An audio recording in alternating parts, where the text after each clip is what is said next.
આપનું સ્વાગત છે. આજે આપણી સામે જે સ્ત્રોતો છે તે ખૂબ જ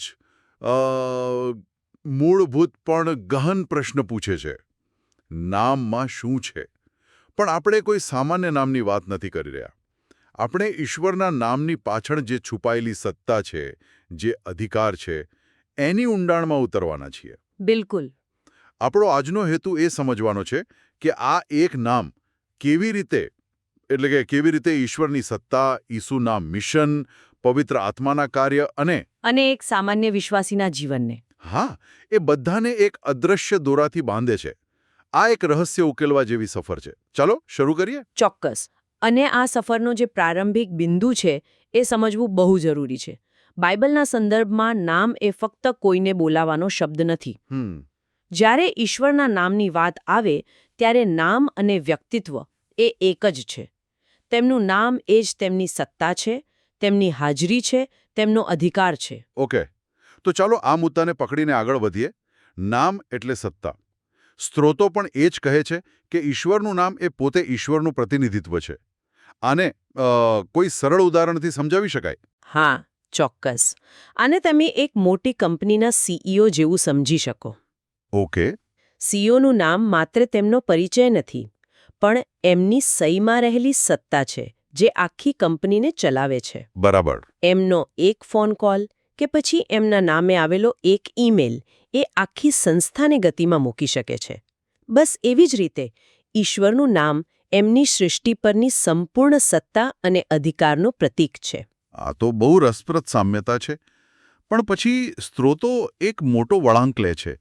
એ ઈસુની વાત કરે છે અને કહે છે કે તેમને બધા નામો કરતાં શ્રેષ્ઠ નામ વારસામાં મળ્યું. મને નથી સમજાતું કે જો તેઓ પોતે જ ઈશ્વરનો ભાગ હતા તો તેમને કંઈક વારસામાં મેળવવાની કે પછી કમાવવાની જરૂર કેમ પડી? આ થોડું ગૂંચવણારું છે. અને તમારી ગૂંચવણ યોગ્ય છે. આ એક ખૂબ જ મહત્વનો ધર્મશાસ્ત્રીય મુદ્દો છે. જુઓ, સ્ત્રોતો સમજાવે છે કે ત્રૈક્યના બીજા વ્યક્તિત્વ એટલે કે ઈસુ એ મનુષ્ય અવતાર લે છે. તેઓ ઈશ્વર હોવા છતાં પોતાને મર્યાદિત કરીને એક મનુષ્ય બને છે. અને એક મનુષ્ય તરીકે તેઓ સંપૂર્ણ રીતે પિતાને આધીન રહે છે. મૃત્યુ સુધી. હા, મૃત્યુ સુધી. અને તે પણ વધસ્તંભ પરના શરમજનક મૃત્યુ સુધી. આ જે સંપૂર્ણ આજ્ઞાપાલન હતું ને એના ઇનામ તરીકે એક મનુષ્ય તરીકે તેમને તે નામ વારસામાં મળે છે. એ નામ જેની સત્તા સ્વર્ગ અને પૃથ્વી પર સર્વોપરી છે. તેમણે મનુષ્ય બનીને તે અધિકાર જીત્યો. ઓકે. એટલે કે આ કોઈ જાદુઈ શક્તિ નથી જે કોઈને એમ જ મળી જાય, પણ આ તો એક શિષ્યત્વ અને સંપૂર્ણ સમર્પણની પ્રક્રિયાનું પરિણામ છે. અને આનાથી માનવજાત માટે શું બદલાય છે? તેનાથી તો બધું જ બદલાઈ જાય છે. કારણ કે એક મનુષ્યએ આ અધિકાર જીત્યો એટલે હવે તે બીજા મનુષ્યો માટે પણ ઉપલબ્ધ છે. સાચી વાત. ઈસુ ઈશ્વર અને માણસ વચ્ચેના સંપૂર્ણ મધ્યસ્થી બન્યા. હવે તેમના નામે એટલે કે એ જીતેલા અધિકારના આધારે પવિત્ર આત્માને મોકલવામાં આવે છે. અને જે લોકો પોતાનો વધસ્તંભ ઉઠાવે છે? બરાબર. જે લોકો પોતાના જીવનનું સમર્પણ કરીને ઈસુને અનુસરે છે તેમના પર ઈસુના નામે પવિત્ર આત્મા આવે છે. આ રીતે એ નામનો અધિકાર એક સાંકળની જેમ તે લોકો સુધી પહોંચે છે. ઓકે. અહીં મને થોડી ગૂંચવણ થાય છે. એક તરફ સ્વર્ગ છે, બીજી તરફ મંદિર અને ત્રીજી તરફ સિંહાસન. આ બધા આમ તો અલગ અલગ ખ્યાલો છે. પણ હું જોઉં છું કે સ્ત્રોતો વારંવાર આ ત્રણેયને એકબીજા સાથે જોડે છે. જાણે કે તે એક જ વસ્તુના અલગ અલગ નામ હોય. આ કેવી રીતે શક્ય છે? આ કોઈ કોયડો નથી, પણ એક ગહન સત્ય છે. સ્ત્રોતો આને કાર્યના આધારે સમજાવે છે, કોઈ ભૌતિક સ્થાનના આધારે નહીં. એ કેટલાક સમીકરણો આપે છે. સ્વર્ગ શું છે? એ સ્થાન જ્યાં મંદિર છે. બરાબર. અને મંદિર શું છે? તે એ સ્થાન છે જ્યાં ઈશ્વરનું સિંહાસન છે. અને સિંહાસન શું છે? એ સ્થાન જ્યાં ઈશ્વરે પોતાનું નામ રાખ્યું છે અને જ્યાંથી તેઓ શાસન કરે છે. ચોક્કસ. તો સાર એ છે કે જ્યાં ઈશ્વરનું નામ અને શાસન છે ત્યાં જ તેમનું સિંહાસન, મંદિર અને સ્વર્ગ છે. આ બધા એક જ આધ્યાત્મિક વાસ્તવિકતાના કેન્દ્રો છે. તો પછી પેલું જૂના કરારમાં જે મૂસાએ મુલાકાત મંડપ બનાવ્યો હતો એનું શું? એ તો એક ભૌતિક તંબુ હતો. શું તે પણ આ જ શ્રેણીમાં આવે છે? સારો પ્રશ્ન છે. સ્ત્રોતો ખૂબ સ્પષ્ટ છે કે મૂસાને પર્વત પર જે મંડપનો નમૂનો બતાવવામાં આવ્યો હતો હા, તે સ્વર્ગમાં રહેલા મૂળ મંદિરનો માત્ર એક પડછાયો, એક મોડેલ, એક બ્લુપ્રિન્ટ જેવો હતો. ઓ એટલે એ મૂળ વસ્તુ નહોતી. ના, પૃથ્વી પર તેની એક નકલ હતી, જેથી લોકો સમજી શકે કે ઈશ્વર તેમની વચ્ચે કેવી રીતે નિવાસ કરવા માગે છે. જૂના કરારના સમયમાં એ મંદિરના સૌથી પવિત્ર ભાગમાં, એટલે કે મહાપવિત્ર સ્થાનમાં જવાનો માર્ગ સામાન્ય માણસ માટે બંધ હતો. બરાબર. પણ સ્ત્રોતો કહે છે કે ઈસુના બલિદાન અને તેમના રક્તથી એ માર્ગ હંમેશા માટે, દરેક માટે ખુલી ગયો. પણ જો માર્ગ ખુલી ગયો હોય તો પછી મંદિરનું શું? શું હવે તે જૂના પથ્થરના મંદિરની જરૂર છે? મને લાગે છે કે સ્ત્રોતો આ બાબતે કંઈક ખૂબ જ ચોંકાવનારું કહે છે. બિલકુલ. અને આ જ આખી ચર્ચાનો સૌથી ક્રાંતિકારી વિચાર છે. સ્ત્રોતો દાવો કરે છે કે ઈસુનું શરીર જ સાચું અને જીવંત મંદિર છે. એક મિનિટ. તો તમે એમ કહી રહ્યા છો કે સદીઓથી જે ભવ્ય મંદિરો બંધાતા હતા, જે યહૂદી ધર્મનું કેન્દ્ર હતા, હા, જેની ભવ્યતા આખી દુનિયામાં પ્રખ્યાત હતી, તે બધું હવે એક વ્યક્તિના શરીરમાં સમાઈ ગયું. આ તો બધું જ ઊંધું કરી નાખે એવો વિચાર છે. હા, આ એક ધર્મશાસ્ત્રીય ક્રાંતિ છે. ઈસુના અવતાર પહેલા ઈશ્વરનું નામ અને હાજરી કામચલાઉ રીતે સ્વર્ગીય મંદિરમાં રાખવામાં આવી હતી. અને પૃથ્વી પરનો મંડપ તેનો પડછાયો હતો. બરાબર. પણ હવે ઈસુ પોતે જ તે જગ્યા છે જ્યાં ઈશ્વર અને મનુષ્યનો સંપૂર્ણ મિલાપ થાય છે. તેઓ જ જીવંત મંદિર છે. પેલું સ્વર્ગીય મંદિર તો માત્ર એક અસ્થાયી સંગ્રહ સ્થાન હતું, જ્યાં સુધી વાસ્તવિક જીવંત મંદિર એટલે કે ઈસુ પ્રગટ ન થયા. પણ સ્ત્રોતોમાં એક વૈકલ્પિક દૃષ્ટિકોણ પણ જોવા મળે છે. એ કહે છે કે ઈસુએ વધસ્તંભ પર વિજય મેળવ્યો ત્યાં સુધી કદાચ નામ સ્વર્ગીય સિંહાસન પર જ રહ્યું. આનો શું અર્થ છે? આ એક સૂક્ષ્મ પણ મહત્વપૂર્ણ મુદ્દો છે. આનો અર્થ એ નથી કે ઈસુ પાસે શક્તિ નહોતી, પણ તે સત્તાવાર રીતે નામ વારસામાં મેળવવાની એક પ્રક્રિયા હતી.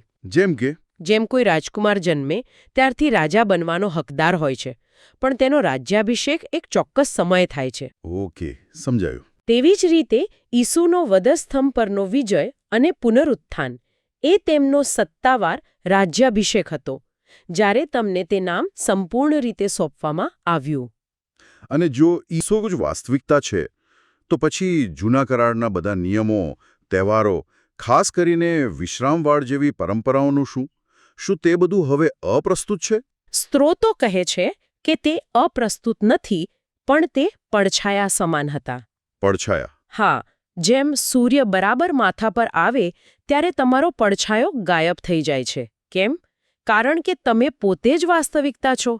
તેમ જૂના કરારના નિયમો અને તહેવારો આવનારા ખ્રિસ્ત તરફ ઇશારો કરતા હતા. એ એક ટ્રેલર જેવા હતા. અને હવે મુખ્ય ફિલ્મ આવી ગઈ છે. બરાબર. હવે જ્યારે ખ્રિસ્ત આવી ગયા છે, ત્યારે ટ્રેલરનું કામ પૂરું થયું. ઈસુ એ બધી પરંપરાઓનો સાર છે, તેમની પરિપૂર્ણતા છે. આ સમજાયું. પણ હવે એક વ્યવહારિક પ્રશ્ન. જો ઈસુ, જે જીવંત મંદિર છે, હવે સ્વર્ગમાં પિતાની જમણી બાજુએ બિરાજમાન છે, તો તેમનો અધિકાર અને શક્તિ આજે પૃથ્વી પરના સામાન્ય લોકો સુધી કેવી રીતે પહોંચે છે? આ જોડાણ કેવી રીતે થાય છે? તેની પ્રક્રિયા સ્ત્રોતોમાં ખૂબ સ્પષ્ટ રીતે વર્ણવવામાં આવે છે. યાદ છે આપણે વાત કરી કે પવિત્ર આત્મા ઈસુના નામે આવે છે. હા, બિલકુલ. બસ એ જ ચાવી છે. જ્યારે કોઈ વ્યક્તિ ઈસુ પર વિશ્વાસ કરે છે અને પોતાને સમર્પિત કરે છે, ત્યારે પવિત્ર આત્મા તે વ્યક્તિના શરીરમાં નિવાસ કરવા આવે છે. અને જે ક્ષણે પવિત્ર આત્મા અંદર નિવાસ કરે છે, તે શરીર ઈશ્વરનું મંદિર બની જાય છે. અને જો આપણે પહેલાના સમીકરણ પર પાછા જઈએ, તો જ્યાં મંદિર છે ત્યાં સિંહાસન છે. અને ત્યાં સ્વર્ગ છે. તો ટૂંકમાં કહીએ તો જે વ્યક્તિમાં પવિત્ર આત્મા છે તે ચાલતું ફરતું મંદિર છે જેની સાથે સ્વર્ગ જોડાયેલું છે. બરાબર. આ વિચાર તો કોઈ સાયન્સ ફિક્શન ફિલ્મ જેવો લાગે છે, પણ સ્ત્રોતો તેને ધર્મશાસ્ત્રીય વાસ્તવિકતા કહે છે. બરાબર. આ જ રીતે ઈશ્વરનું શાસન કોઈ ભૌગોલિક જગ્યાએ નહીં, પણ વ્યક્તિના જીવનમાં, તેના હૃદયમાં સ્થાપિત થાય છે. પણ અહીં એક ખૂબ જ મહત્વપૂર્ણ સ્પષ્ટતા કરવી જરૂરી છે, કારણ કે આ બાબતે ગેરસમજ થવાની પૂરી શક્યતા છે. સ્ત્રોતો ભારપૂર્વક કહે છે કે શક્તિ કે અધિકાર તે વિશ્વાસી વ્યક્તિમાં નથી, ના, પણ તેની અંદર રહેતા પવિત્ર આત્મામાં છે. આ તફાવત શા માટે આટલો મહત્વનો છે? આ ખૂબ જ નિર્ણાયક મુદ્દો છે. જો વિશ્વાસી એમ માનવા લાગે કે મારામાં શક્તિ છે તો તે અહંકાર તરફ દોરી જાય છે. વાસ્તવિકતા એ છે કે વિશ્વાસીનો અધિકાર પોતાની યોગ્યતાથી નથી, પણ પોતાની જાતને શૂન્ય કરીને અંદર રહેલા પવિત્ર આત્માને આધીન રહેવાથી આવે છે. એક વાસણની જેમ. હા, બરાબર. તે એક વાસણ જેવો છે. વાસણની કિંમત તેમાં શું ભર્યું છે તેના પર છે. સ્ત્રોતો તો ત્યાં સુધી કહે છે કે સ્વર્ગદૂતો પણ પવિત્ર આત્માના સેવક છે, વિશ્વાસીના નહીં. આ તો ખૂબ જ રસપ્રદ વાત છે. તો આનો અર્થ એ થયો કે જ્યારે કોઈ વિશ્વાસી પ્રાર્થના કરે કે કોઈ કાર્ય કરે છે, ત્યારે સ્વર્ગદૂતો તે વ્યક્તિને નહીં પણ તેની અંદર રહેલા પવિત્ર આત્માના આદેશનું પાલન કરે છે. બિલકુલ. આધીનતા એ જ ચાવી છે. જ્યારે વિશ્વાસી ઈશ્વરને અને તેમની અંદર રહેલા પવિત્ર આત્માને આધીન થાય છે, ત્યારે જ સ્વર્ગીય સત્તા કાર્યરત થાય છે. શક્તિનો સ્ત્રોત હંમેશા બહારથી અંદર આવે છે, અને તે ઈશ્વર પોતે છે. અને આ જ શક્તિથી. હા, આ જ શક્તિથી વિશ્વાસીઓ નકારાત્મક અને શૈતાની શક્તિઓ પર વિજય મેળવે છે, પોતાની તાકાતથી નહીં. તો આ સમગ્ર રચનાનો, આ બધી પ્રક્રિયાનો અંતિમ હેતુ શું છે? એક નામથી શરૂ થયેલી વાત મંદિર, સિંહાસન, પવિત્ર આત્મા અને વિશ્વાસીના શરીર સુધી પહોંચી. આ બધું ક્યાં જઈ રહ્યું છે? આનો અંત શું છે? સમગ્ર સૃષ્ટિનો અંતિમ હેતુ એક જ છે: ઈશ્વરના નામને મહિમા આપવો. જ્યારે ઈસુના નામને મહિમા મળે છે, જ્યારે દરેક વ્યક્તિ અને દરેક સત્તા તેમના નામ આગળ ઝૂકે છે, ત્યારે તેમનું શાસન સંપૂર્ણ રીતે સ્થાપિત થાય છે. અને જ્યાં તેમનું શાસન છે, ત્યાં શાંતિ છે. ત્યાં શાંતિ, વ્યવસ્થા અને પ્રેમ છે. સ્ત્રોતો ભવિષ્યવાણી કરે છે કે અંતમાં એક નવું યરુશાલેમ આવશે, જે ઈશ્વરનું અંતમ અને કાયમી સિંહાસન બનશે, અને તેમનું નામ ત્યાં સ્પષ્ટપણે લખેલું હશે. અને આ નવા યરુશલેમ વિશે પણ સ્ત્રોતોમાં કેટલીક રસપ્રદ ઉપમાઓ છે. તેને ખ્રિસ્તની દુલ્હન પણ કહેવામાં આવી છે. આ કેવી રીતે શક્ય છે કે એક શહેર અને એક દુલ્હન એક જ હોય? આ આધ્યાત્મિક સત્યને સમજાવવાની અલગ અલગ રીતો છે. પવિત્ર આત્મા વિશ્વાસીઓના સમૂહને ખ્રિસ્તની દુલ્હન તરીકે તૈયાર કરે છે. એટલે કે શુદ્ધ અને પવિત્ર બનાવે છે? હા, આ જ વિશ્વાસીઓનો સમૂહ, જેવો ઈશ્વરનું નિવાસસ્થાન છે, તે જ નવું યરુશલેમ એટલે કે ઈશ્વરનું શહેર છે. અને તે જ મહાપવિત્ર સ્થાન છે. અને તે જ એવા સાક્ષીઓ છે જેમણે પોતાના વિશ્વાસ માટે જીવ આપ્યો. આ બધી છબીઓ એક જ વાસ્તવિકતા તરફ ઇશારો કરે છે. કઈ વાસ્તવિકતા? ઈશ્વર અને તેમના લોકોનો અંતિમ અને સંપૂર્ણ મિલાપ. ખૂબ જ ગહન. તો આજની આપણી ચર્ચામાં આપણે એક નામની શક્તિથી શરૂઆત કરી.